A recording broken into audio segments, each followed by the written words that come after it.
Ei, ei! Hoje a gente vai fazer um episódio um pouco diferente, mas tudo vai se encaixar no final, eu prometo. Eu tô aqui com o livro O Poder do Agora, eu vou ler uns trechos aqui pra vocês e a gente vai discutir, eu vou contar umas histórias e alguns pensamentos aqui dessa minha cabecinha pra vocês, tá bom? Mas vamos começar do começo. O trecho é o seguinte: de uma forma ou de outra, praticamente todas as pessoas ouvem uma voz ou algumas vozes o tempo inteiro dentro da cabeça. São os processos involuntários do pensar. A voz pertence à mente condicionada, que é um resultado de toda a nossa história. Não é raro que a voz se torne o pior inimigo de nós mesmos. Muitas pessoas vivem com um torturador em suas cabeças, que as ataca e pune sem parar. Comece a prestar atenção ao que a voz diz, principalmente aos padrões repetitivos de pensamento. Eu poderia afirmar que 80 a 90% dos pensamentos não são só repetitivos e inúteis, mas, por conta de uma natureza frequentemente negativa, são também nocivos. Esse tipo de pensamento compulsivo é, na verdade, um vício. O que caracteriza um vício? Simplesmente não temos mais a opção de parar.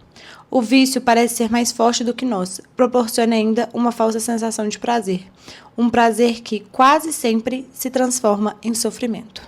Como vocês bem sabem, acabei de voltar de uma viagem para Maceió, que lugar maravilhoso. Eu estou simplesmente apaixonada por Maceió. Tudo que eu falo, tudo que eu penso é sobre Maceió. Sobre praia, sobre mar, sobre sol.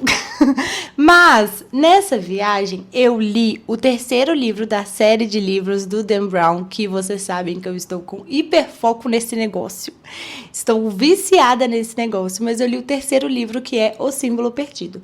E dentro do livro do Símbolo Perdido, uma das temáticas que é tratada nesse livro é de uma ciência que chama ciência noética, na qual eu nunca tinha ouvido falar, para ser muito sincera. E eu descobri, lendo o livro, que é uma ciência que estuda, eu vou pegar até um conceito aqui principal. Aqui, ó. A ciência noética estuda a consciência, a mente e o espírito, investigando a conexão entre a mente e a matéria, através de uma abordagem científica.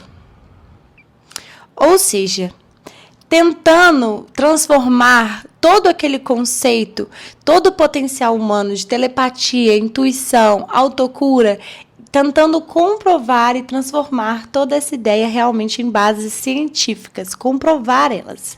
E eu fui apresentada a esse conceito dentro do livro, e cara, o livro é tipo assim, muito bizarro, tem umas experiências que eu nem sei, essa parte eu nem sei se é verdade, mas tipo assim, que eles tentam pesar a alma humana de uma forma tipo bizarra, e aí no livro também fala, por exemplo, que os nossos pensamentos, quando você pensa muito e tem muito um padrão de um pensamento, ele começa a criar como se fosse uma força, tipo uma força mesmo, que ela pode se tornar até algo no mundo físico. Enfim, gente, muito legal, muito doido a ideia e tudo mais. Mas eu não vou entrar nesse mérito aqui não, porque não sou especialista nisso, não é sobre isso que eu quero tratar. Vamos falar aqui sobre o que eu acho que eu sei falar. Eu vou entrar no mérito de que a gente vive dentro da nossa cabeça. Por mais que exista todo esse cenário aqui do lado de fora, a gente vive dentro da nossa cabeça. E é isso aqui que eu quero falar e que eu estou mais preocupada. Porque o meio externo é mais essa interpretação. E uma interpretação de como está funcionando e de como a gente está pensando aqui dentro. E como eu falei, eu viajei para Maceió. E assim, principalmente na mente feminina, eu novamente, né, não sei muito como funciona a mente masculina. Sou mulher, então aqui estou dando um espaço de fala aqui das minhas semelhantes. Mas principalmente na mente feminina, cara, Maceió, praia. Praia significa biquíni. Viagem significa foto. Então, tirar fotos de biquíni. E, gente, eu não sei explicar a tortura que é dentro de uma cabeça de uma mulher na qual não está satisfeita com o seu corpo ou não tem uma autoestima boa. Eu não sei explicar como funciona dentro da cabeça dessa mulher. Porém, parece que o livro O Poder do Agora sabe, né? Porque eu estava lendo os 2 livros na viagem, é a segunda vez que eu tô lendo o livro O Poder do Agora, e eu estava lendo O Símbolo Perdido do Dan Brown, e parece que os 2 livros se encaixaram com o momento de vida que eu estava vivendo, e toda vez que alguém criticava o corpo perto de mim, tirava uma foto e falava, meu Deus, olha essa barriga, meu Deus, olha minha perna, eu falava, eu percebi, eu falava, caramba, velho, critica, critica, critica, e eu também, principalmente eu, sabe? Ah, não, peraí que eu tenho que...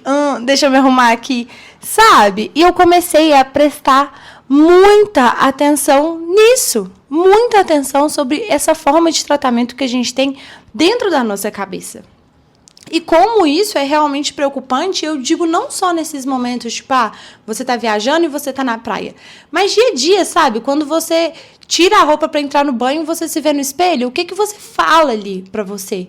Quando você erra alguma coisa no seu serviço, quando você tem quando você erra alguma coisa na sua vida, o que que você fala para te reconfortar? Ou você se pune? E aí, quando eu li esse trecho do livro, eu falei, não tem como, eu tenho que fazer um episódio só desse trecho. Porque a realidade é que existe realmente essa voz. Que é o nosso pensamento pensando, sabe? A nossa cabeça pensando. E a gente pensa e existe essa voz. Toda hora estou escutando essa voz. E aí, quando ele trouxe todo esse conceito e ele fala, comece a prestar atenção ao que a voz diz, principalmente às repetições que essa voz dá, eu falei, cara, minha voz é torturante. Ela é o meu torturador. Porque sempre que eu vejo uma foto minha, eu vejo um defeito. Eu nunca vejo uma qualidade. Sempre que eu erro alguma coisa, a minha voz é a primeira a me macetar, cara. É a primeira tipo assim, tirar a minha paz. Que bizarro! E aí, na hora que ele chega depois no final e fala sobre essa questão do vício, eu falo, cara, realmente, eu sou viciada em me criticar. Eu sou viciada em me julgar, em me punir. Sabe, não importa o tanto de exercício físico que eu faça, não importa o tanto que eu me dedico na minha alimentação, porque no final a minha voz vai me criticar. E aí eu acho que a gente entra num ponto muito bom que é, se algum dia, que isso realmente passa pela minha cabeça, se algum dia eu tiver, tipo assim, com um corpo, cara, sei lá, de uma mulher esplêndida, um corpo que eu olho hoje na internet e eu falo, tipo, caramba, que corpão, nossa, que coisa maravilhosa. Se algum dia eu alcançar esse corpo, eu vou conseguir perceber que eu alcancei esse corpo? Porque, igual o livro fala, é um vício. E o que torna um vício é você não ter mais a opção e a capacidade de parar com aquilo. Então, será que um dia eu chegar nesse corpo, eu chegar na barriga chapada, eu chegar no peito, no braço definido, será que eu vou conseguir reconhecer que eu cheguei lá? Que eu cheguei naquele corpo que eu sempre quis? Ou não? E eu percebi que eu não ia conseguir. Tô rindo, mas é de desespero. Porque eu não vou conseguir. Porque eu tô tão acostumada a isso. Eu acho que eu passei os 24 anos da minha vida inteiro fazendo isso, que eu não vou conseguir perceber, que eu não vou conseguir me tocar, falar tipo, nossa, realmente tá lindo, tá maravilhoso, e me falar essas palavras com muita sinceridade olhando no espelho. Eu acho que eu não vou conseguir. E aí o que eu penso?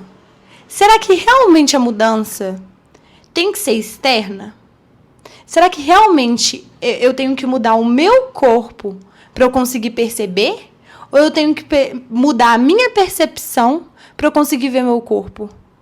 Porque aí a gente chega naquele grande detalhe que é onde a grande maioria das mulheres estão afundadas, é a distorção de imagem. É onde a gente está afundada, assim, no fundo do poço. Porque não importa, a gente pode ter muitas qualidades, a gente sempre vê o defeito. E muitas vezes esse defeito nem é pra tanto, nem é tanta coisa assim. Mas a gente é viciado em criticar, a gente é viciado em se julgar, a gente tem um torturador dentro da nossa cabeça. E a partir do momento que eu só julgo, só critico, só penso negativo e só falo mal o tempo inteiro, é a única coisa que eu consigo ver.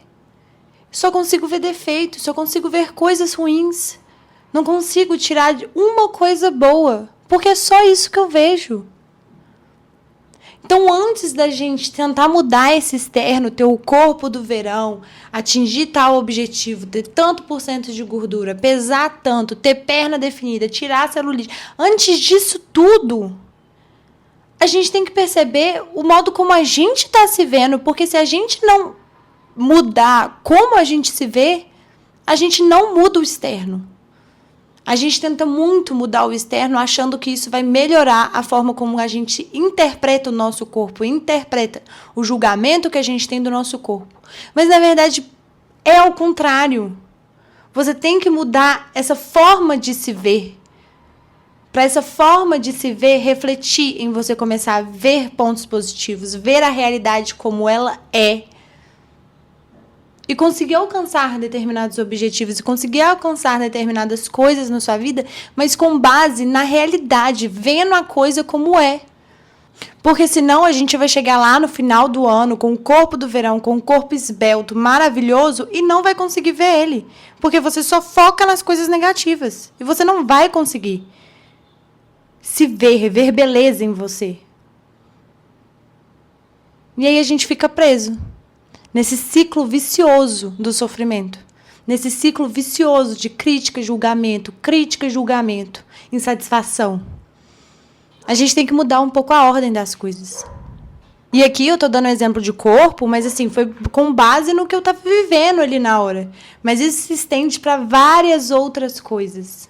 A gente fica correlacionado que quando a gente chegar em um objetivo, a gente vai estar feliz. Quando a gente chegar nesse objetivo, putz, vai ser satisfação total, sabe? Vai ser só prazer, vai ser só coisa boa, vai ser só coisa leve, vai ser só coisas incríveis. E não vai ser. Porque não é o fora mudando que vai mudar a sua cabeça. É a sua cabeça mudando que muda o fora. É a nossa interpretação do que está do lado de fora que muda. Porque se a gente não mudar, aqui dentro, a interpretação continua distorcida. E aí você vai estar sempre procurando um lugar para chegar, porque lá vai ter felicidade, lá vai ter a realização que você quer. Aí você vai chegar lá e vai se frustrar, porque não mudou sua cabeça, não mudou a forma como você interpreta as coisas. Se tudo isso que eu falei fez sentido para você e caso você tenha lembrado de alguém, não esquece de compartilhar com essa pessoa. Me siga nas redes sociais enquanto folheio. Beijos e até o próximo livro.